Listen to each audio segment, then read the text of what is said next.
I have a confession to make. I recently got really traumatized by a scene from the show I am currently getting into, which is called Geass. It's a great anime, so if you're intending to watch it, please be warned that there will be some spoilers ahead, along with some spoilers for Game of Thrones if anybody cares. We are going to particularly focus on Princess Euphemia frenzy scene that left me shook up for days and left a strangely familiar feeling in my guts, one I have recalled feeling before, but I couldn't quite put my finger to. And because it had such a big impact on me, I ended up showing it to a person from my circle that shares my love for anime. And while I was playing that video, I spotted a comment that someone made, and those two words that immediately caught my attention. And these words were red wedding. I suddenly realized where that familiar feeling came from. I was left with a very similar sensation after watching the red wedding scene in Game of Thrones. It was a strange sensation of simultaneously feeling horrified, like I was sick to my stomach, and like I was actually going insane. It was horrid, but in a very unique way, in which I felt like my brain lacked some basic tools to be able to fully conceptualize what was going on in front of my eyes. The word morbid comes to mind, but its definition lacks the unique quality that these scenes have that possess such a power to traumatize so many people. I have seen some really horrible scenes in movies, some that were really hard to watch and some that were really sad, when a main character was dying or some unspeakable tragedy was hitting our protagonists. Even in Game of Thrones alone, there are some horrible and sad deaths, and the show is not sparing us any details. But the red wedding scene holds that special dark place in the conscience of many. And after watching the Code Geass scene and overthinking and overanalyzing it for hours, I think I understand why. Both of these scenes are very shocking, but I don't think that's the sole reason they work so well. I think there is a certain formula to these kind of scenes, and it contains a secret ingredient that makes them so memorable. But before we proceed to dissect this formula, we need a name for it. I think the best way to describe this would be to say that both of these scenes work so well as they are formulated to be the perfect macabre scenes. What does the word macabre mean? According to English dictionary, macabre means disturbing because concerned with or causing a fear of death. But let's dig a bit deeper. This word is derived from the French phrase danse macabre, pardon my French by the way, which was a very prevalent trend in arts and literature of Middle Ages. It literally meant the dance of death, and it involved various depictions of death in frivolous dance with people from different walks of life, slowly leading them to their demise. It was meant to symbolize the inevitability. Okay. The inevitability. Jesus, I got it. Woo! Inevitability of death and the futility of life. It was serving as a reminder, as a memento mori, if you will, for people to always keep in mind that no matter if you're a king or a peasant, we are all in servitude to the never-ending cycle of life and death. Wikipedia says, the danse macabre consists of the dead, or a personification of death, summoning representatives from all walks of life to dance along to the grave, typically with a pope, emperor, king, child, and laborer. The effect is both frivolous and terrifying, beseeching its audience to react emotionally. Despite the heavy message it carries, there is an additional layer of carefreeness attached to these depictions, almost like these are satires on death itself. It makes perfect sense since, apart from being a reminder of their mortality, they also kind of help people to cope with the sheer trauma of plagues that were taking lives of thousands and thousands of people during that time. Fun fact, while researching Danse Macabre's subject, I found out about a plague that I have never heard of. That was apparently also a thing back then, and that was an actual dancing plague, where people were apparently dancing themselves to death. There are some really interesting videos about it on YouTube, I will link them in the description. By understanding the origin of the word macabre, we are beginning to understand the state it describes. Although the danse macabre genre is not very prevalent in modern media, I believe the certain qualities it carries are still very present, especially in the scenes I'm about to discuss. I need to give you a bit of a lore behind Code Geass and Game of Thrones, just so you have a better context. The Code Geass world is an alternate reality of sorts, where the country is pretty much equivalent to the ones we are all familiar with are at war with each other. There is this country called Holy Britannian Empire, which I understand is kind of like a mix between Great Britain and United States, which is basically trying to take over the world.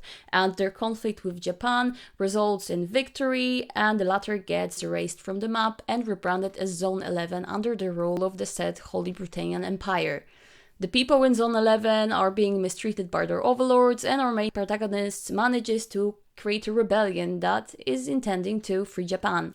The setting is a strange mix of princesses, knights, and a superpower called Geass, with some technology that allows the creation of constantly upgraded mechs that are basically used as weapons of war. Our main protagonist is actually the heir to the throne of Holy Britannia, but he rejects its policies and, driven by revenge and will to protect his sister, starts a movement that's goal is to defeat the Holy Britannian Empire. His relatives are all royals, and among them there is his half-sister, Princess Euphemia, who is kind and caring, has a lot of compassion, and is always portrayed as this pure moral character who is not afraid to take action to do what's right. She decides enough is enough and creates a district that is basically laying the groundwork for an independent Japan. Whoever chooses to live there will be protected and treated with fairness. This move is revolutionary and gives her a lot of support from the inhabitants of Zone 11. It is also reckless, at least according to our main protagonist, who is fixed in his combative ways and initially discards this more peaceful attempt and tries to use his geese on Princess Euphemia to undo what he perceives as damage. In the last moment, he holds back after finding out that she decided to fully embrace her new revolutionary role and forsaken her position in the Britannian Empire. He agrees to help her. They have a friendly banter accompanied by relaxing piano music in the background. It's all really well and good until he decides to make what will turn out to be a fatal joke. He teases his half-sister about his ability to control people without revealing the truth about his geese, of course, just to see in horror that he suddenly lost this very control and accidentally ordered her to kill Japanese people. This absurd, edgy joke sparks a massacre committed by her and her soldiers, and then later on leads to her death and a complete destruction of her legacy. Game of Thrones is set in the medieval world of Westeros that also happens to have some magic in it. There is an ongoing conflict about power with players from different sides of this world trying to claim the throne. The main players are at some point Lannisters and Starks, with the latter being definitely on the light side of the force, if you know what I mean. Like in Code Geass, Starks also create sort of a rebellion against Lannisters and manage to be quite successful in their endeavors. They make some strong alliances, and one of these are the family of Freys, who agree to support their cause should the future king Robb marry one of Lord Frey's daughters. He initially agrees, but withdraws this promise once he meets a woman he truly falls in love with. In order to appease Freys and keep their support, Starks end up making another deal with them and arranging marriage between Robb's uncle and that said daughter instead. This is where the Red Wedding happens. What we get is this very joyful celebration that really shortly turns into a bloodbath as Starks find out that Freys, clearly offended by what happened before, betrayed them. The scene doesn't spare us any details as we watch our beloved characters being killed off in most brutal ways, and we don't even have time to mourn one character before another one suffers a horrible fate too. And in the end, we get the scene that shocked me to no end. It literally scarred me, of one of the characters' head being replaced with a head of his beloved direwolf. To say it messed me up is an understatement, and I should have seen it coming in a way, because the whole Red Wedding scene previously traumatized my sister to such a degree that she ended up spoiling some of it to me despite me asking her not to. She literally gave up watching the series for a few months after this scene. I'm not comparing Code Geass to Game of Thrones. I am merely saying that these scenes had similar effect on me, and I believe their components to be very similar. There are obvious similarities, such as both these scenes being depictions of massacres, but you can write a macabre scene that is not a massacre. It needs to be a death scene by design, but there are some ingredients that give this dish that particularly horrible flavor that you feel for days after digesting it. Firstly, it needs to be unexpected. This is kind of an obvious one, but it needs to be a shocking twist of events, one that cannot be predicted by the audience. And it needs to involve a character that audience likes. If it happens to someone audience hates or doesn't care about, it will not have the same emotional impact. Sometimes when the villain gets killed off in an unexpected way, it actually makes it really random and undeserving in the eyes of the audience, as it feels like a lack of payoff. But coming back to that character or characters, they can either be a victim, just like Starks in Red Wedding, or an unwilling or accidental perpetrator, like Princess Euphemia in Code Geass. Quite often, it will also happen during some sort of a breakthrough scene, where things are beginning to fall in place, and the audience is basically led to believe everything is going to get better from now on. This is true for both of these scenes, and adds that extra layer of heartbreak to them. Secondly, we have what I have called a moment of stillness. It's a form of foreshadowing what is just about to unfold. It is this moment of realization that the character has that some horrible things are just about to happen. And it's like the world has gone still. In the case of Game of Thrones, it is Kat's point of view, where she first hears the Reign of Castamere being played and then notices armor under her neighbor's robe. She knows they're about to be attacked, but it's just too late. In case of Code Geass, it's that moment when we hear the familiar Geass sound breaking through the sentimental music that was playing in the background, lowering our suspicion. The music disappears and the mood entirely shifts. I was actually feeling kind of sleepy when I was watching this episode, and that piano music was seriously about to put me to bed before the Geass sound kicked in, and as soon as it did, I forgot I was sleepy a second ago. I was at the verge of my bed, uttering some ungodly words as the plot carried on and moved on to the next third element of the perfect macabre scene. The illusion that something can be done. The action unfolds. We know we can't go back now, but we are still hoping the odds can be reversed.